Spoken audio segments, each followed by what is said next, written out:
What are you? A body? A mind? A thought? All of it? None of it? You're aware, that much is certain. There's something watching this video, feeling the air, existing in this moment. But what is that awareness? Where does it come from? Is it your brain, your soul, a fluke of evolution, or the root of reality itself? You've had it your whole life, this you inside you. But no one can measure it. No one can find it under a microscope. And no one, not the best minds on earth, can explain how it exists at all. We can build rockets, decode genomes, simulate universes, but we still don't know what a single moment of experience actually is.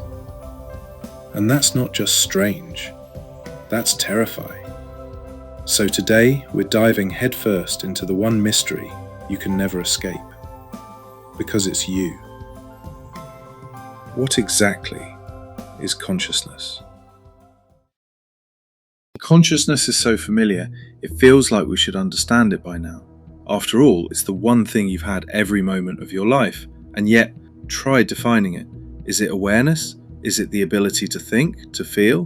What about dreams, or the feeling of being in love, or the sensation of red?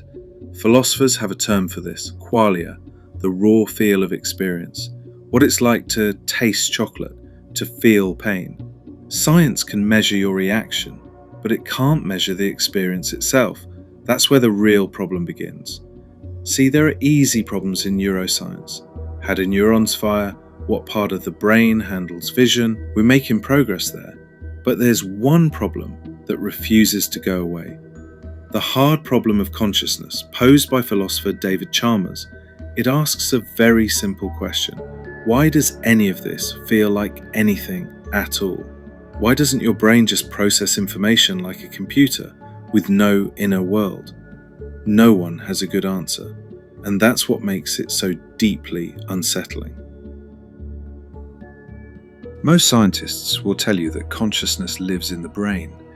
Billions of neurons, trillions of synapses, electrochemical pulses weaving an invisible tapestry, and somehow that tapestry is you. It's a tempting story, and there's evidence for it. Damage, certain parts of the brain and pieces of the self vanish. Memories blur, emotions fade, personality shifts. With the right anesthetic, you disappear completely, not into sleep, but into non-experience, a kind of temporary oblivion. It's as if the brain is a light bulb and consciousness is the glow. But that's just one interpretation, because all of this evidence, the correlations, the neural maps, the brain scans, still rests on a deeper mystery. Are we studying the source of consciousness, or just its instrument? Take the split brain experiments. When the bridge between your brain's hemispheres is cut, two separate streams of awareness seem to emerge, each with its own preferences, reactions, even beliefs. Which one is you? And if two minds can exist in one skull, what does that say about the unity of the self? Science has traced brain activity to specific mental states, what philosophers call neural correlates of consciousness. But here's the problem. Correlation is not causation. We can point to the brain and say, look, that's where the experience happens, but we can't say why it happens or even how. And this leads to one of the oldest questions in philosophy. Is consciousness the product of matter, or is matter the product of consciousness? We usually assume that the physical world is primary, that atoms came first, and awareness somehow emerged from complexity. But what if that's backwards? What if mind is fundamental, and the physical universe is just what consciousness looks like from the outside? It's a strange idea, but as we'll see next, it's not without precedent. If consciousness is just a byproduct of a physical brain, then the story is simple. Atoms, molecules, neurons, thoughts. Mind is what matter does. But if consciousness is fundamental, if it's not made from anything but is instead the very fabric of reality, then we're not just facing a scientific puzzle, we're facing a revolution in how we see the universe. Let's take a walk through the major philosophies of mind. Some are old, some are bold. All of them try to answer the same impossible question: what is the relationship between matter and mind? First up is dualism, the idea that mind and matter are two separate things.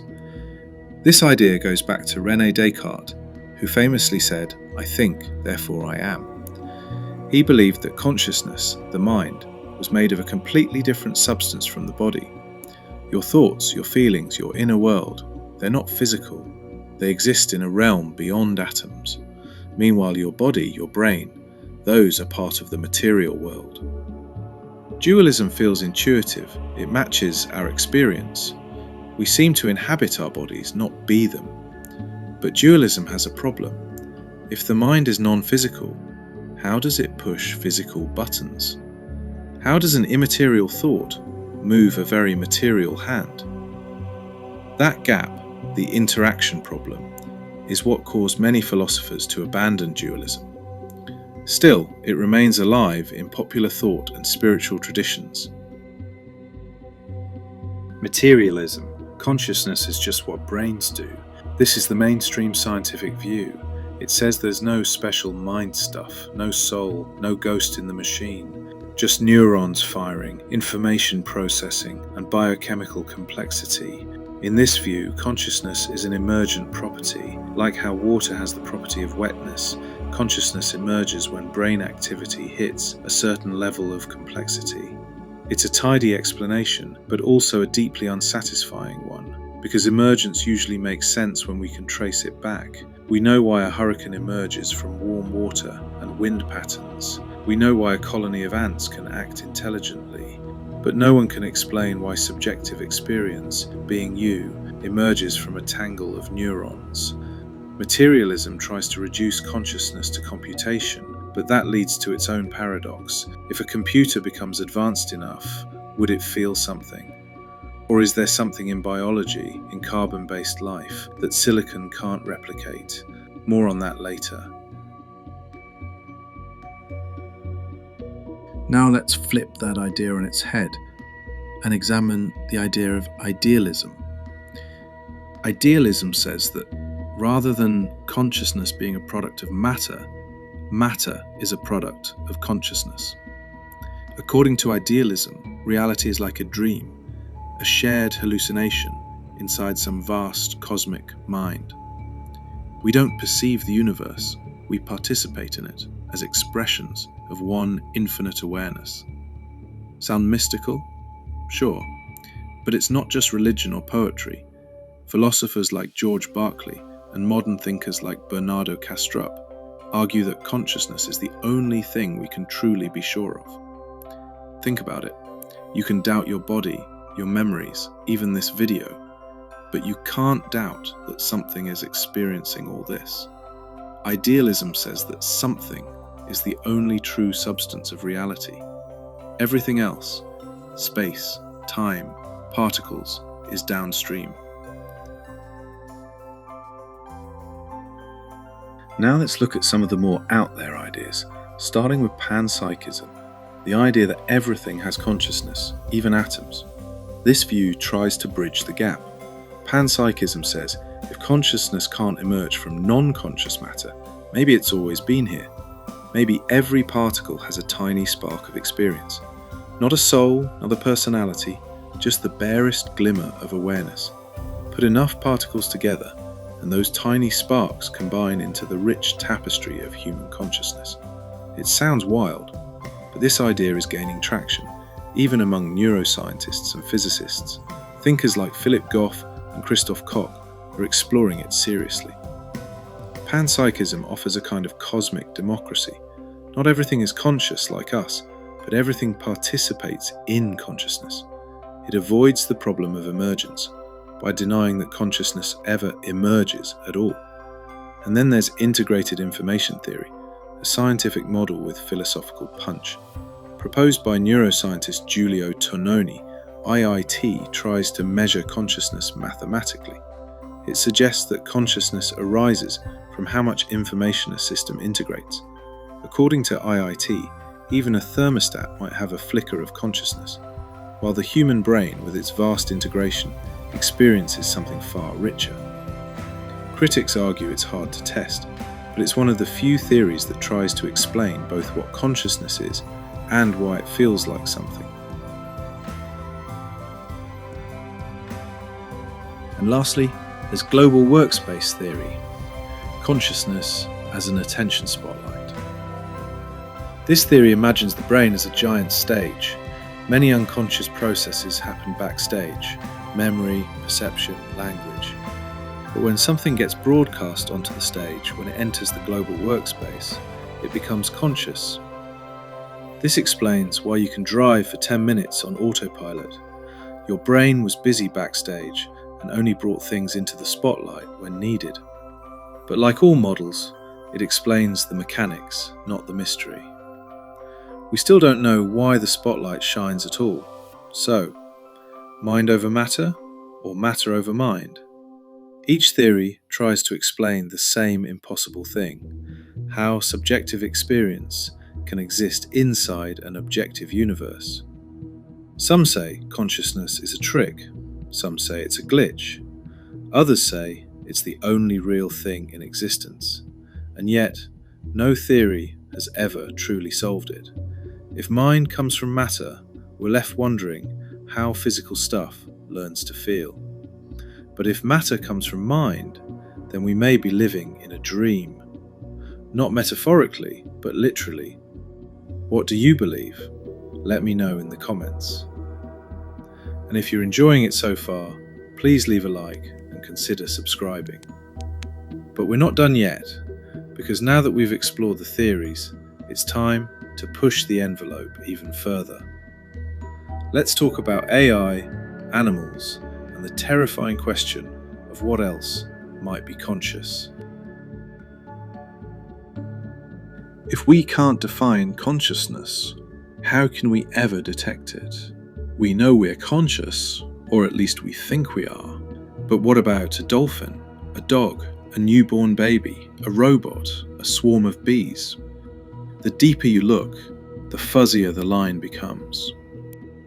Take octopuses, creatures with no central brain, but complex problem-solving, memory, and maybe even emotion. Each of their arms has its own independent mini-brain. It's as if the octopus is a collection of cooperating consciousnesses, all flowing together. Are they conscious like us, or something entirely different? Or consider crows and ravens.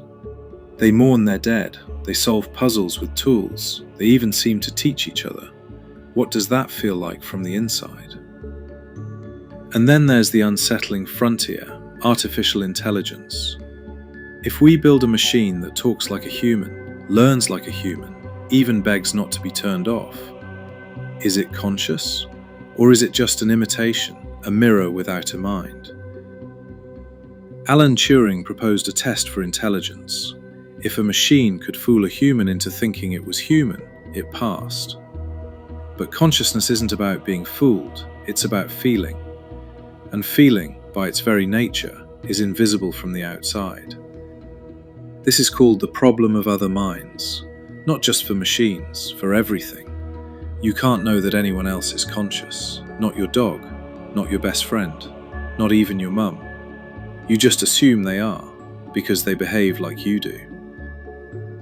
But maybe, just maybe, the universe is full of minds, alien, silent, unrecognizable. Minds made of metal, minds that float in oceans, minds spread across data centers or networks of fungi. And we wouldn't even know, because consciousness might not look like anything.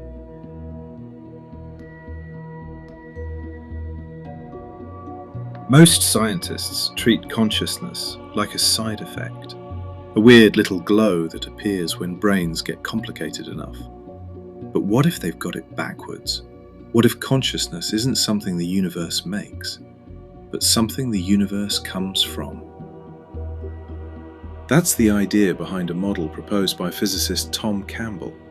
He used to work with missile systems and space research, and ended up arguing that the universe is not physical at all.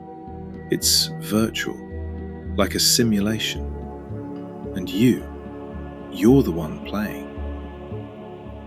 In Campbell's view, you're not your body, not even your brain. You're a unit of consciousness, logged into a rule-based reality. This world, this entire cosmos, is just a kind of training ground. Your mission? To evolve, to reduce fear, to grow in love. Now that might sound out there, but here's the thing. It's not a new idea, not really. Because in Hindu philosophy, the ancient texts said the same thing. You are not a separate being drifting through space.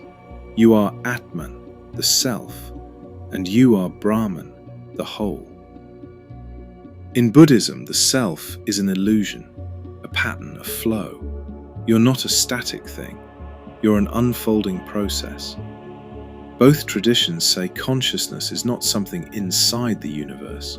The universe is something happening inside consciousness. Now, there's no experiment that proves that. You can't plug it into a particle accelerator. But then again, science can't explain why anything feels like anything either.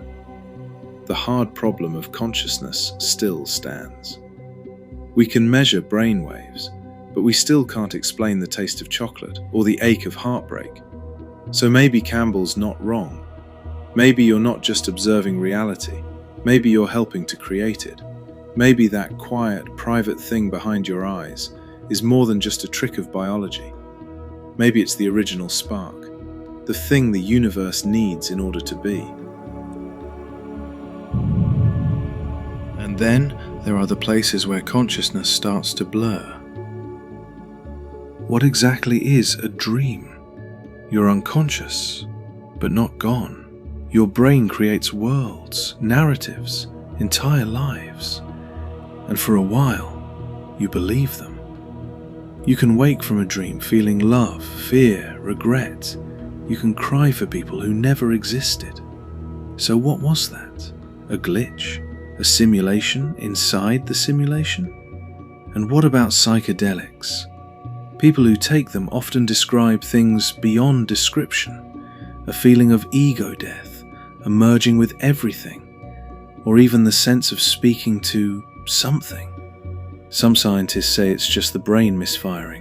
Others say it reveals the deeper structure of consciousness itself, like turning off the filters we didn't know we had. Then there's meditation. Not the kind you see in lifestyle magazines, but the deep, long-haul practice followed by monks and mystics. After years of training, some meditators report entering pure awareness.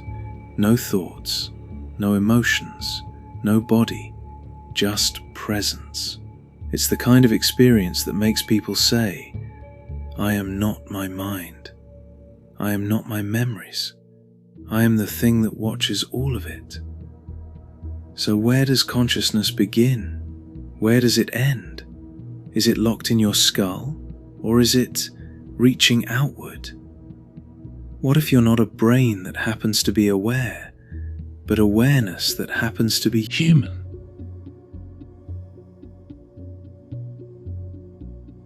Maybe that's the real mystery.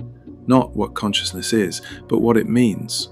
It's the only thing you've ever truly known. Not the world, not your memories, just this, the feeling of being here.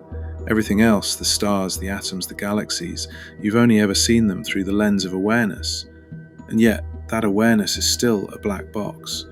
The one thing you are, and the one thing science can't explain. You're not a spectator in the universe. You're its witness. Maybe even its mirror. And maybe, just maybe, the universe needed someone to look back in order to exist at all. So what is consciousness anyway? Maybe it's not a thing to solve. Maybe it's the place where solving ends. The final mystery, watching itself unfold.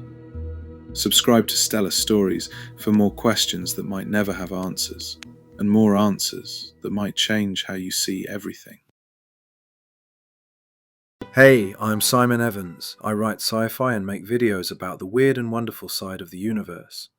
If you want more mind-expanding stuff, check out my book, The Flaxen Tyranny, available in print, Kindle, and Audible worldwide.